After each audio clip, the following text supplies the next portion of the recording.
अथ श्री दुर्गा अष्टोत्तरशतनाम स्तोत्रम्। शतनाम प्रवक्ष्यामि शृणुष्व कमलानने। यस्य प्रसादमात्रेण दुर्गा प्रीता भवेत् सती। ॐ सती साध्वी भव प्रीता भवानी भवमोचनी। आर्या दुर्गा जया चाद्या त्रिनेत्रा शूलधारिणी पिनाकधारिणी चित्रा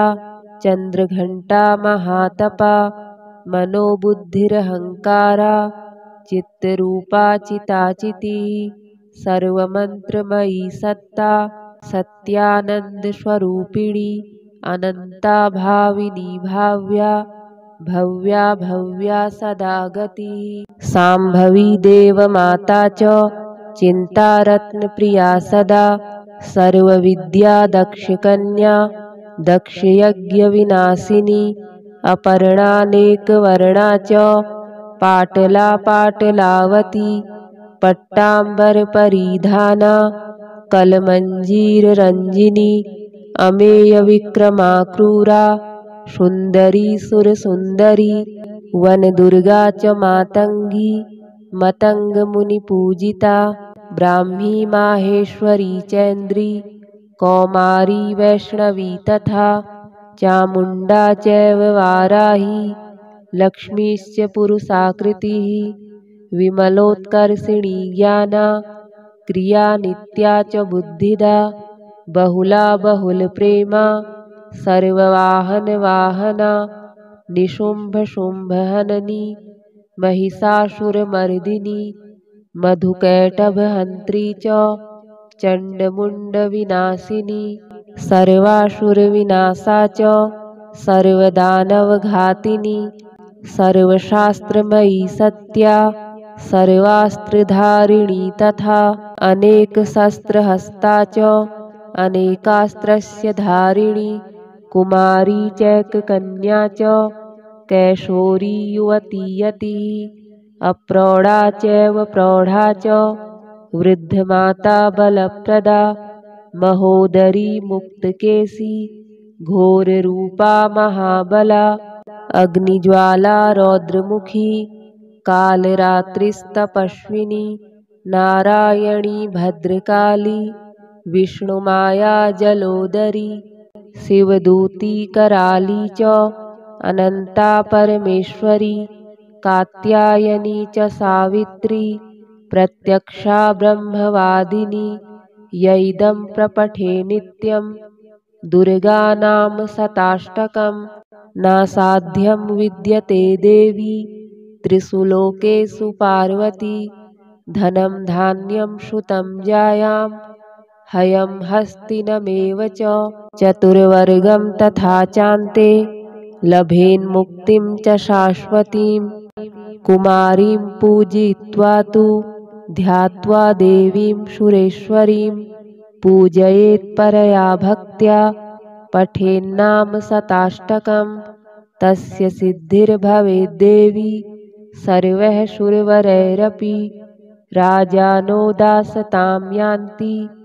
राज्यश्रियमवाप्नुयात् गोरोचनालक्तककुङ्कुमेन सिन्दूरकर्पूरमधुत्रयेण विलिख्य यन्त्रं विधिना विधिज्ञो भवेत् सदा धारयते पुरारिः भौमावास्यानि सामग्रे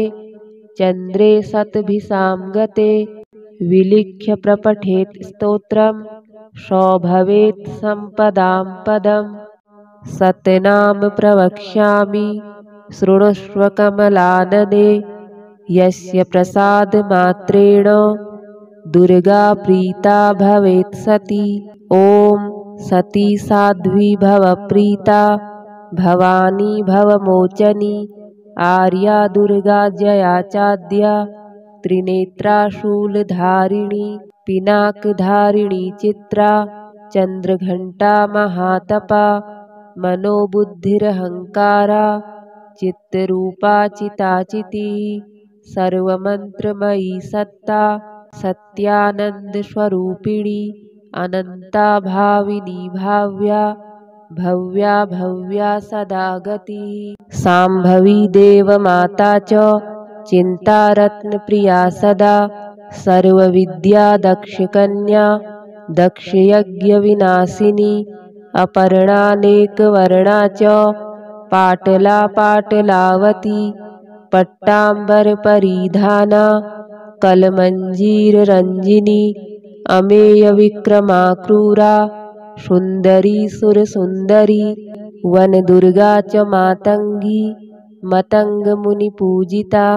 ब्राह्मी माहेश्वरी चैन्द्री कौमारी वैष्णवी तथा चामुण्डा चैव वाराही लक्ष्मीश्च पुरुषाकृतिः विमलोत्कर्षिणी ज्ञाना क्रिया नित्या च बुद्धिदा बहुला बहुलप्रेमा सर्ववाहनवाहना निशुम्भशुम्भहननी महिषासुरमर्दिनी मधुकैटभहन्त्री च चण्डमुण्डविनाशिनी सर्वासुरविनाशा च सर्वदानवघातिनी सर्वशास्त्रमयी सत्या सर्वास्त्रधारिणी तथा अनेकशस्त्रहस्ता च अनेकास्त्रस्य धारिणी कुमारी चैककन्या च कैशोरी युवती यतिः अप्रौढा चैव प्रौढा च वृद्धमाता बलप्रदा महोदरी मुक्तकेशी घोररूपा महाबला अग्निज्वाला रौद्रमुखी कालरात्रिस्तपस्विनी नारायणी भद्रकाली विष्णुमाया जलोदरी शिवदूती कराली च अनन्ता परमेश्वरी कात्यायनी च सावित्री प्रत्यक्षा ब्रह्मवादिनी यैदं प्रपठे नित्यं दुर्गानाम शताष्टकं नासाध्यं विद्यते देवी त्रिषु लोकेषु पार्वती धनं धान्यं श्रुतं जायां हयं हस्तिनमेव च चतुर्वर्गं तथा चान्ते लभेन्मुक्तिं च शाश्वतीं कुमारीं पूजयित्वा तु ध्यात्वा देवीं सुरेश्वरीं पूजयेत् परया भक्त्या पठेन्नाम शताष्टकं तस्य सिद्धिर्भवेद्देवी सर्वैः सुरवरैरपि राजानो दासतां यान्ति राज्यश्रियमवाप्नुयात् गोरोचनालक्तककुङ्कुमेन सिन्दूरकर्पूरमधुत्रयेण विलिख्य यन्त्रं विधिना विधिज्ञो भवेत् सदा धारयते पुरारिः भौमावास्यानि सामग्रे चन्द्रे शतभिषां गते विलिख्य प्रपठेत् स्तोत्रं सौभवेत् सम्पदां पदम् सतनाम प्रवक्ष्यामि शृणुष्व कमलानने यस्य प्रसादमात्रेण दुर्गा प्रीता भवेत् सती ॐ सती साध्वी भवप्रीता भवानी भवमोचनी आर्या दुर्गा जया चाद्या त्रिनेत्रा शूलधारिणी पिनाकधारिणी चित्रा चन्द्रघण्टा महातपा मनोबुद्धिरहङ्कारा चित्तरूपा चिताचितिः सर्वमन्त्रमयी सत्ता सत्यानन्दस्वरूपिणी अनन्ता भाविनी भाव्या भव्या भव्या सदा गतिः शाम्भवी देवमाता च चिन्तारत्नप्रिया सदा सर्वविद्या दक्षकन्या दक्षयज्ञविनाशिनी अपर्णानेकवर्णा च पाटला पाटलावती पट्टाम्बरपरिधाना कलमञ्जीररञ्जिनी अमेयविक्रमा क्रूरा सुन्दरी सुरसुन्दरी वनदुर्गा च मातङ्गी मतङ्गमुनिपूजिता ब्राह्मी माहेश्वरी चैन्द्री कौमारी वैष्णवी तथा चामुण्डा चैव वाराही लक्ष्मीश्च पुरुषाकृतिः विमलोत्कर्षिणी ज्ञाना क्रिया नित्या च बुद्धिदा बहुला बहुलप्रेमा सर्ववाहनवाहना निशुम्भशुम्भहननी महिषासुरमर्दिनी मधुकैटभहन्त्री च चण्डमुण्डविनाशिनी सर्वासुरविनाशा च सर्वदानवघातिनी सर्वशास्त्रमयी सत्या सर्वास्त्रधारिणी तथा अनेकशस्त्रहस्ता च अनेकास्त्रस्य धारिणी कुमारी चैककन्या च कैशोरी युवती यतिः अप्रौढा चैव प्रौढा च वृद्धमाता बलप्रदा महोदरी मुक्तकेशी घोररूपा महाबला अग्निज्वाला रौद्रमुखी कालरात्रिस्तपस्विनी नारायणी भद्रकाली विष्णुमाया जलोदरी शिवदूती कराली च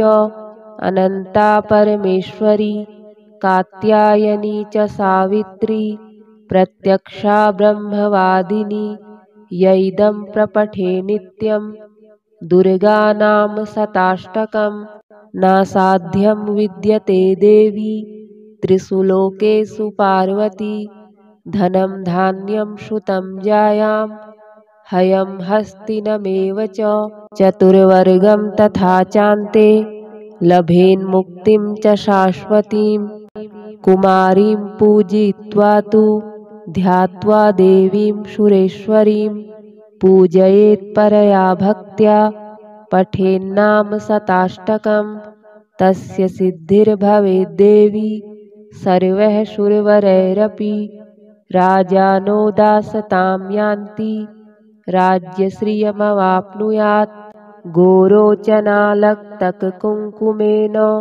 सिन्दूरकर्पूरमधुत्रयेण विलिख्य यन्त्रं विधिना विधिज्ञो भवेत् सदा धारयते पुरारिः भौमावास्यानि सामग्रे चन्द्रे शतभिषां गते विलिख्य प्रपठेत् स्तोत्रं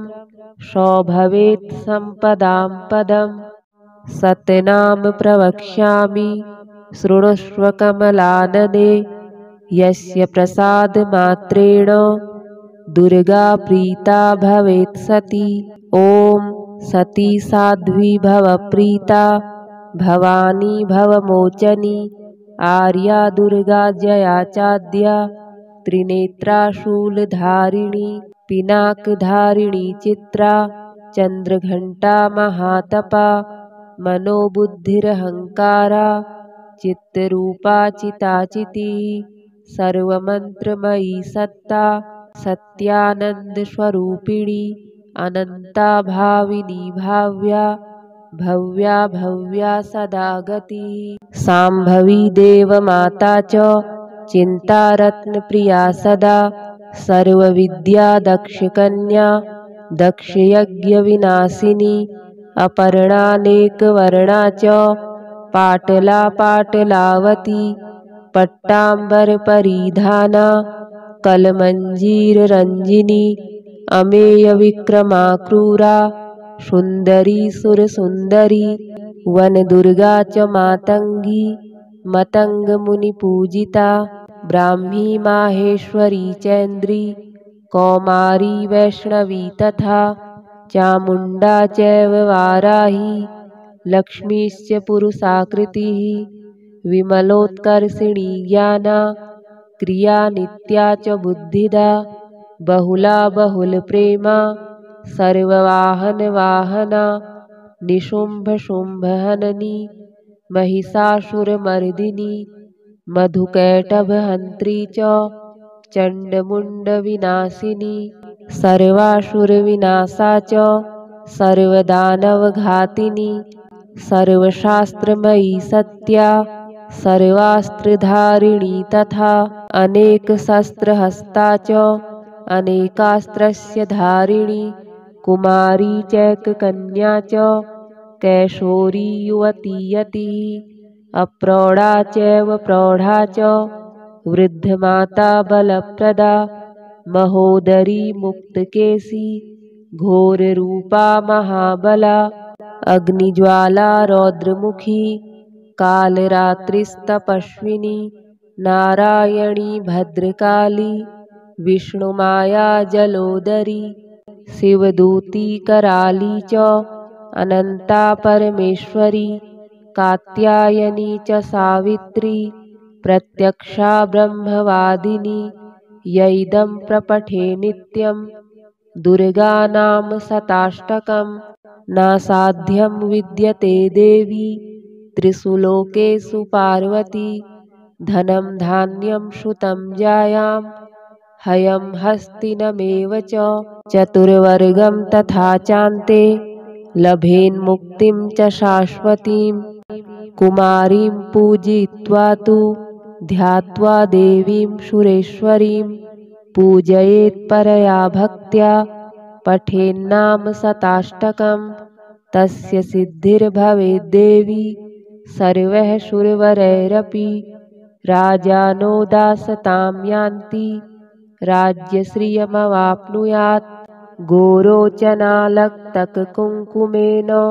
सिन्दूरकर्पूरमधुत्रयेण विलिख्य यन्त्रं विधिना विधिज्ञो भवेत् सदा धारयते पुरारिः भौमावास्यानि सामग्रे चन्द्रे शतभिषां गते विलिख्य प्रपठेत् स्तोत्रं सौभवेत् सम्पदां पदम् सत्यनाम प्रवक्ष्यामि शृणुष्व कमलानने यस्य प्रसादमात्रेण दुर्गा प्रीता भवेत् सती ॐ सती साध्वी भव प्रीता भवानी भवमोचनी आर्या दुर्गा जया चाद्या त्रिनेत्रा शूलधारिणी पिनाकधारिणी चित्रा चंद्रघंटा महातपा मनोबुद्धिरहंकारा चित्तरूपा चिताचिती सर्वमंत्रमयी सत्ता सत्यानंदस्वरूपिणी अनंता भाविनी भाव्या भव्या भव्या सदा गतिः शाम्भवी देवमाता च चिन्तारत्नप्रिया सदा सर्वविद्या दक्षकन्या दक्षयज्ञविनाशिनी अपर्णानेकवर्णा च पाटला पाटलावती पट्टाम्बरपरिधाना कलमञ्जीररञ्जिनी अमेयविक्रमा क्रूरा सुन्दरी सुरसुन्दरी वनदुर्गा च मातङ्गी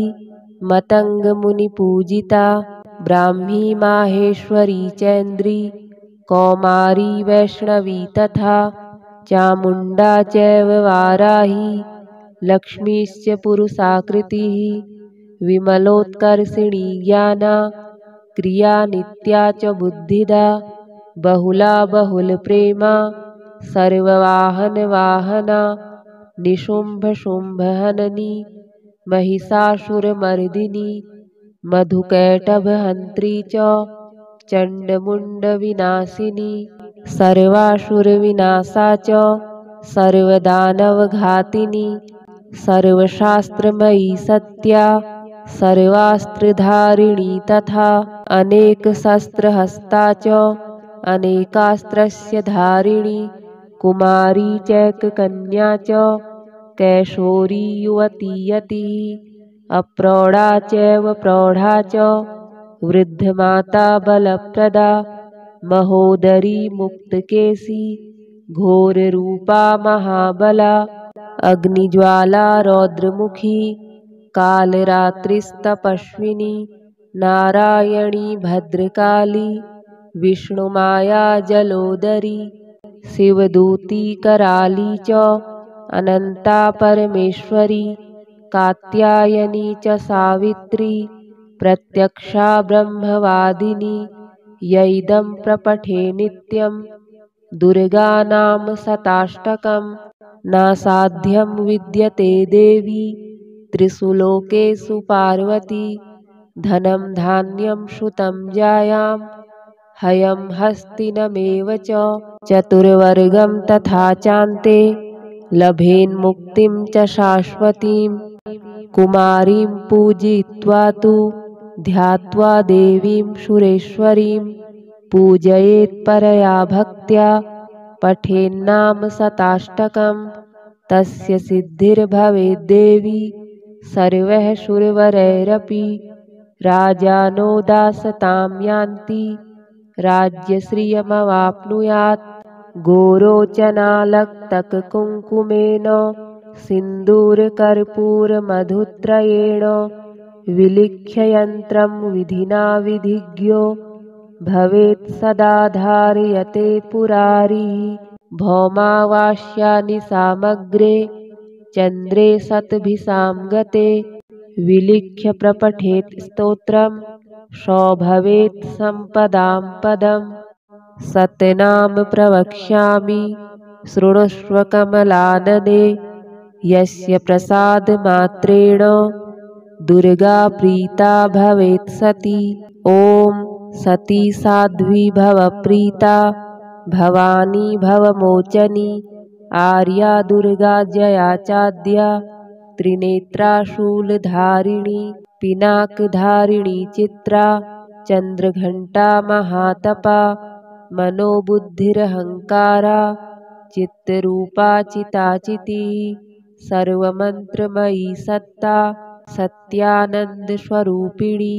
अनन्ता भाविनी भाव्या भव्या भव्या सदा गतिः। शाम्भवी देवमाता च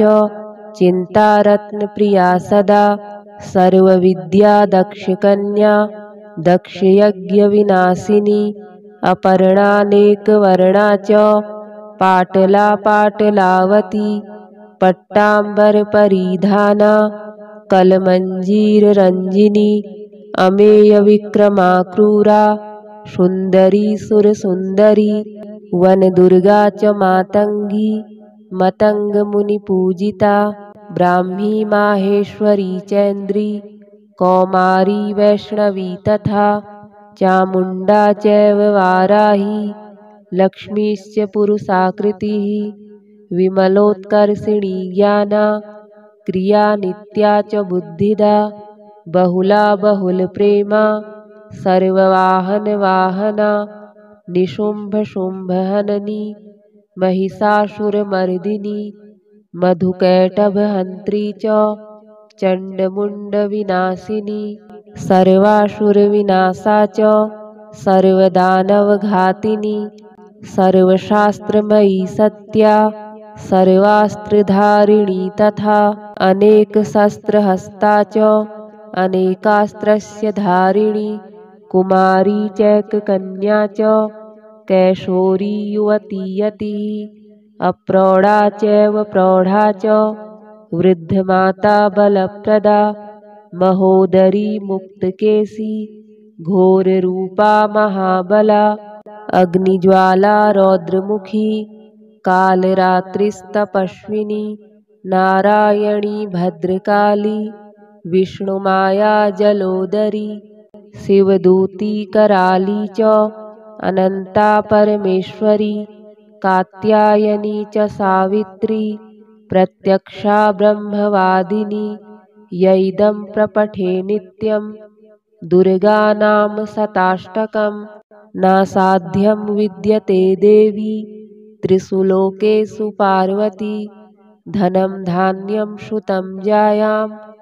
हयं हस्तिनमेव च चतुर्वर्गं तथा चान्ते लभेन्मुक्तिं च शाश्वतीं। कुमारीं पूजयित्वा तु ध्यात्वा देवीं सुरेश्वरीं पूजयेत् परया भक्त्या पठेन्नाम शताष्टकं तस्य सिद्धिर्भवेद्देवी सर्वैः सुरवरैरपि।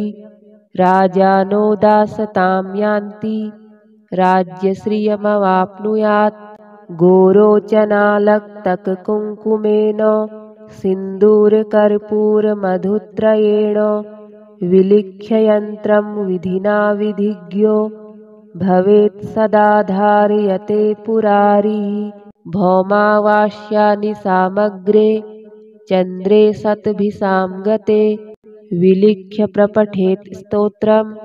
शोभवेत् सम्पदां पदम् सत्यनाम प्रवक्ष्यामि शृणुष्व कमलानने यस्य प्रसादमात्रेण दुर्गा प्रीता भवेत् सती। ॐ सती साध्वी भवप्रीता भवानी भवमोचनी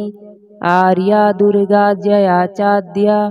त्रिनेत्रा शूलधारिणी पिनाकधारिणी चित्रा चंद्रघंटा महातपा मनोबुद्धिरहंकारा चित्तरूपा चिताचितिः सर्वमंत्रमयी सत्ता सत्यानंदस्वरूपिणी अनंता भाविनी भाव्या भव्या भव्या सदा गतिः सांभवी देवमाता च चिन्तारत्नप्रिया सदा सर्वविद्या दक्षकन्या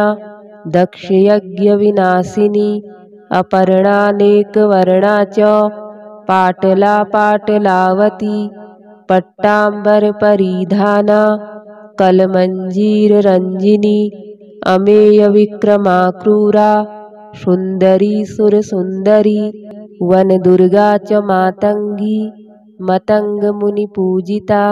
ब्राह्मी माहेश्वरी चैन्द्री कौमारी वैष्णवी तथा चामुण्डा चैव वाराही लक्ष्मीश्च पुरुषाकृतिः विमलोत्कर्षिणी ज्ञाना क्रिया नित्या च बुद्धिदा बहुला बहुलप्रेमा सर्ववाहनवाहना निशुम्भशुम्भहननी महिषासुरमर्दिनी मधुकैटभहन्त्री च चण्डमुण्डविनाशिनी सर्वासुरविनाशा च सर्वदानवघातिनी सर्वशास्त्रमयी सत्या सर्वास्त्रधारिणी तथा अनेकशस्त्रहस्ता च अनेकास्त्रस्य धारिणी कुमारी चैककन्या च कैशोरी युवती यतिः अप्रौढा चैव प्रौढा च वृद्धमाता बलप्रदा महोदरी मुक्तकेशी घोररूपा महाबला अग्निज्वाला रौद्रमुखी कालरात्रिस्तपस्विनी नारायणी भद्रकाली विष्णुमाया जलोदरी शिवदूती कराली च अनंता परमेश्वरी कात्यायनी च सावित्री प्रत्यक्षा ब्रह्मवादिनी यैदं प्रपठे नित्यं दुर्गा नाम शताष्टकं नासाध्यं विद्यते देवी त्रिषु लोकेषु पार्वती धनं धान्यं श्रुतं जायां हयं हस्तिनमेव च चतुर्वर्गं तथा चान्ते लभेन्मुक्तिं च शाश्वतीं कुमारीं पूजयित्वा तु ध्यात्वा देवीं सुरेश्वरीं पूजयेत् परया भक्त्या पठेन्नाम शताष्टकं तस्य सिद्धिर्भवेद्देवी सर्वैः सुरवरैरपि राजानो दासतां यान्ति राज्यश्रियमवाप्नुयात् गोरोचनालक्तककुङ्कुमेन सिन्दूरकर्पूरमधुत्रयेण विलिख्य यन्त्रं विधिना विधिज्ञो भवेत् सदा धारयते पुरारिः भौमावास्यानि सामग्रे चन्द्रे शतभिषां गते विलिख्य प्रपठेत् स्तोत्रं शोभवेत् सम्पदां पदम् सत्यनाम प्रवक्ष्यामि शृणुष्व कमलानने यस्य प्रसादमात्रेण दुर्गा प्रीता भवेत् सती। ॐ सती साध्वी भवप्रीता भवानी भवमोचनी आर्या दुर्गा जया चाद्या त्रिनेत्रा शूलधारिणी पिनाकधारिणी चित्रा चंद्रघंटा महातपा मनोबुद्धिरहंकारा चित्तरूपा चिताचितिः सर्वमंत्रमयी सत्ता सत्यानंदस्वरूपिणी अनंता भाविनी भाव्या भव्या भव्या सदा गतिः। शाम्भवी देवमाता च चिन्तारत्नप्रिया सदा सर्वविद्या दक्षकन्या दक्षयज्ञविनाशिनी अपर्णानेकवर्णा च पाटला पाटलावती पट्टाम्बरपरिधाना कलमञ्जीररञ्जिनी अमेयविक्रमा क्रूरा सुन्दरी सुरसुन्दरी वनदुर्गा च मातङ्गी मतङ्गमुनिपूजिता ब्राह्मी माहेश्वरी चैन्द्री कौमारी वैष्णवी तथा चामुण्डा चैव वाराही लक्ष्मीश्च पुरुषाकृतिः विमलोत्कर्षिणी ज्ञाना क्रिया नित्या च बुद्धिदा बहुला बहुलप्रेमा सर्ववाहनवाहना निशुम्भशुम्भहननी महिषासुरमर्दिनी मधुकैटभहन्त्री च चण्डमुण्डविनाशिनी सर्वासुरविनाशा च सर्वदानवघातिनी सर्वशास्त्रमयी सत्या सर्वास्त्रधारिणी तथा अनेकशस्त्रहस्ता च अनेकास्त्रस्य धारिणी कुमारी चैककन्या च कैशोरी युवती यतिः अप्रौढा चैव प्रौढा च वृद्धमाता बलप्रदा महोदरी मुक्तकेशी घोररूपा महाबला अग्निज्वाला रौद्रमुखी कालरात्रिस्तपस्विनी नारायणी भद्रकाली विष्णुमाया जलोदरी शिवदूती कराली च अनंता परमेश्वरी कात्यायनी च सावित्री प्रत्यक्षा ब्रह्मवादिनी यैदं प्रपठे नित्यं दुर्गा नाम शताष्टकं नासाध्यं विद्यते देवी त्रिषु लोकेषु पार्वती धनं धान्यं श्रुतं जायां हयं हस्तिनमेव च चतुर्वर्गं तथा चान्ते लभेन्मुक्तिं च शाश्वतीं कुमारीं पूजयित्वा तु ध्यात्वा देवीं सुरेश्वरीं पूजयेत् परया भक्त्या पठेन्नाम शताष्टकं तस्य सिद्धिर्भवेद्देवी सर्वैः सुरवरैरपि राजानो दासतां यान्ति राज्यश्रियमवाप्नुयात् गोरोचनालक्तककुङ्कुमेन सिन्दूरकर्पूरमधुत्रयेण विलिख्य यन्त्रं विधिना विधिज्ञो भवेत् सदा धारयते पुरारिः भौमावास्यानि सामग्रे चन्द्रे शतभिषां गते विलिख्य प्रपठेत् स्तोत्रं सौभवेत् सम्पदां पदम् सतनाम प्रवक्ष्यामि शृणुष्व कमलानने यस्य प्रसादमात्रेण दुर्गा प्रीता भवेत् सती ॐ सती साध्वी भवप्रीता भवानी भवमोचनी आर्या दुर्गा जया चाद्या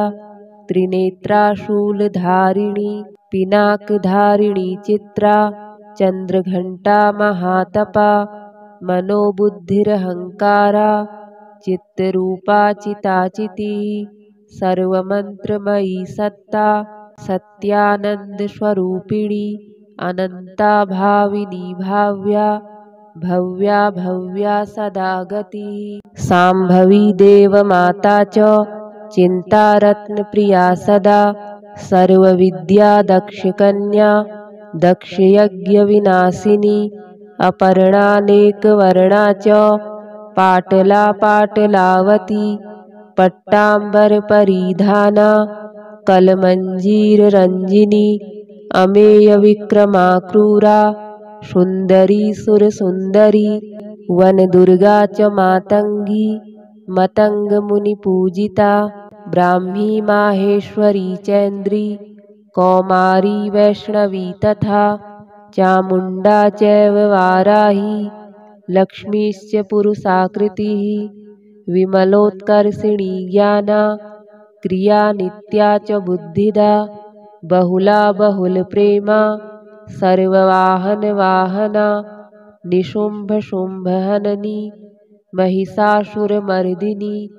मधुकैटभहन्त्री च चण्डमुण्डविनाशिनी सर्वासुरविनाशा च सर्वदानवघातिनी सर्वशास्त्रमयी सत्या सर्वास्त्रधारिणी तथा अनेकशस्त्रहस्ता च अनेकास्त्रस्य धारिणी कुमारी चैककन्या च कैशोरी युवती यतिः अप्रौढा चैव प्रौढा च वृद्धमाता बलप्रदा महोदरी मुक्तकेशी घोररूपा महाबला अग्निज्वाला रौद्रमुखी कालरात्रिस्तपस्विनी नारायणी भद्रकाली विष्णुमाया जलोदरी शिवदूती कराली च अनंता परमेश्वरी कात्यायनी च सावित्री प्रत्यक्षा ब्रह्मवादिनी यैदं प्रपठे नित्यं दुर्गा नाम शताष्टकं नासाध्यं विद्यते देवी त्रिषु लोकेषु पार्वती धनं धान्यं श्रुतं जायां हयं हस्तिनमेव च चतुर्वर्गं तथा चान्ते लभेन्मुक्तिं च शाश्वतीं कुमारीं पूजयित्वा तु ध्यात्वा देवीं सुरेश्वरीं पूजयेत् परया भक्त्या पठेन्नाम शताष्टकं तस्य सिद्धिर्भवेद्देवी सर्वैः सुरवरैरपि राजानो दासतां यान्ति राज्यश्रियमवाप्नुयात् गोरोचनालक्तककुङ्कुमेन सिन्दूरकर्पूरमधुत्रयेण विलिख्य यन्त्रं विधिना विधिज्ञो भवेत् सदा धारयते पुरारिः भौमावास्यानि सामग्रे चन्द्रे शतभिषां गते विलिख्य प्रपठेत् स्तोत्रं सौभवेत् सम्पदां पदम् सतनाम प्रवक्ष्यामि शृणुष्व कमलानने यस्य प्रसादमात्रेण दुर्गा प्रीता भवेत् सती ॐ सती साध्वी भवप्रीता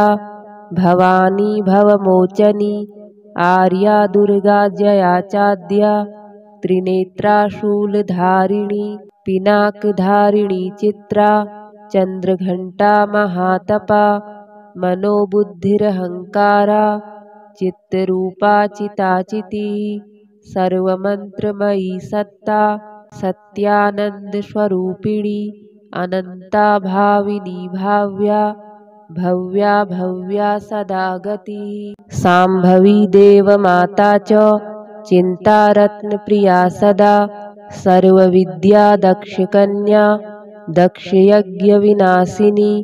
अपर्णानेकवर्णा च पाटला पाटलावती पट्टाम्बरपरिधाना कलमञ्जीररञ्जिनी अमेयविक्रमा क्रूरा सुन्दरी सुरसुन्दरी वनदुर्गा च मातङ्गी मतङ्गमुनिपूजिता ब्राह्मी माहेश्वरी चैन्द्री कौमारी वैष्णवी तथा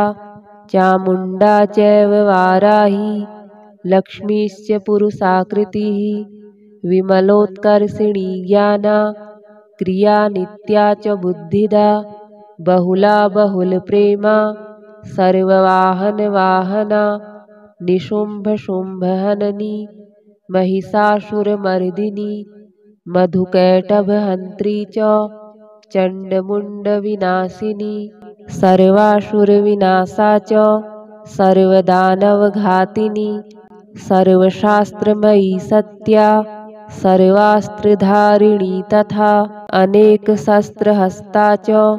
अनेकास्त्रस्य धारिणी कुमारी चैककन्या च कैशोरी युवती यतिः अप्रौढा चैव प्रौढा च वृद्धमाता बलप्रदा महोदरी मुक्तकेशी घोररूपा महाबला अग्निज्वाला रौद्रमुखी कालरात्रिस्तपस्विनी नारायणी भद्रकाली विष्णुमाया जलोदरी शिवदूती कराली च अनंता परमेश्वरी कात्यायनी च सावित्री प्रत्यक्षा ब्रह्मवादिनी यैदं प्रपठे नित्यं दुर्गानाम शताष्टकं नासाध्यं विद्यते देवी त्रिषु लोकेषु पार्वती धनं धान्यं श्रुतं जायां हयं हस्तिनमेव च चतुर्वर्गं तथा चान्ते लभेन्मुक्तिं च शाश्वतीं कुमारीं पूजयित्वा तु ध्यात्वा देवीं सुरेश्वरीं पूजयेत्परया भक्त्या पठेन्नाम शताष्टकं तस्य सिद्धिर्भवेद्देवी सर्वैः सुरवरैरपि राजानो दासतां यान्ति राज्यश्रियमवाप्नुयात् गोरोचनालक्तककुङ्कुमेन सिन्दूरकर्पूरमधुत्रयेण विलिख्य यन्त्रं विधिना विधिज्ञो भवेत् सदा धारयते पुरारिः भौमावास्यानि सामग्रे चन्द्रे शतभिषां गते विलिख्य प्रपठेत् स्तोत्रं सौभवेत् सम्पदां पदम् सतनाम प्रवक्ष्यामि शृणुष्व कमलानने यस्य प्रसादमात्रेण दुर्गा प्रीता भवेत् सती ॐ सती साध्वी भव प्रीता भवानी भवमोचनी आर्या दुर्गा जया चाद्या त्रिनेत्रा शूलधारिणी पिनाकधारिणी चित्रा चंद्रघंटा महातपा मनोबुद्धिरहंकारा चित्तरूपा चिताचितिः सर्वमंत्रमयी सत्ता सत्यानंदस्वरूपिणी अनंता भाविनी भाव्या भव्या भव्या सदा गतिः शाम्भवी देवमाता च चिन्तारत्नप्रिया सदा सर्वविद्या दक्षकन्या दक्षयज्ञविनाशिनी अपर्णानेकवर्णा च पाटला पाटलावती पट्टाम्बरपरिधाना कलमञ्जीररञ्जिनी अमेयविक्रमा क्रूरा सुन्दरी सुरसुन्दरी वनदुर्गा च मातङ्गी मतङ्गमुनिपूजिता ब्राह्मी माहेश्वरी चैन्द्री कौमारी वैष्णवी तथा चामुण्डा चैव वाराही लक्ष्मीश्च पुरुषाकृतिः विमलोत्कर्षिणी ज्ञाना क्रिया नित्या च बुद्धिदा बहुला बहुलप्रेमा सर्ववाहनवाहना निशुम्भशुम्भहननी महिषासुरमर्दिनी मधुकैटभहन्त्री च चण्डमुण्डविनाशिनी सर्वासुरविनाशा च सर्वदानवघातिनी सर्वशास्त्रमयी सत्या सर्वास्त्रधारिणी तथा अनेकशस्त्रहस्ता च अनेकास्त्रस्य धारिणी कुमारी चैककन्या च कैशोरी युवती यतिः अप्रौढा चैव प्रौढा च वृद्धमाता बलप्रदा महोदरी मुक्तकेशी घोररूपा महाबला अग्निज्वाला रौद्रमुखी कालरात्रिस्तपस्विनी नारायणी भद्रकाली विष्णुमाया जलोदरी शिवदूती कराली च अनंता परमेश्वरी कात्यायनी च सावित्री प्रत्यक्षा ब्रह्मवादिनी यैदं प्रपठे नित्यं दुर्गानाम शताष्टकं नासाध्यं विद्यते देवी त्रिषु लोकेषु पार्वती धनं धान्यं श्रुतं जायां हयं हस्तिनमेव च चतुर्वर्गं तथा चान्ते लभेन्मुक्तिं च शाश्वतीं कुमारीं पूजयित्वा तु ध्यात्वा देवीं सुरेश्वरीं पूजयेत् परया भक्त्या पठेन्नाम शताष्टकम् तस्य सिद्धिर्भवेद्देवी सर्वैः सुरवरैरपि राजानो दासतां यान्ति राज्यश्रियमवाप्नुयात् गोरोचनालक्तककुङ्कुमेन सिन्दूरकर्पूरमधुत्रयेण विलिख्य यन्त्रं विधिना विधिज्ञो भवेत् सदा धारयते पुरारिः भौमावास्यानि सामग्रे चन्द्रे शतभिषां गते विलिख्य प्रपठेत् स्तोत्रं स भवेत् सम्पदां पदम्।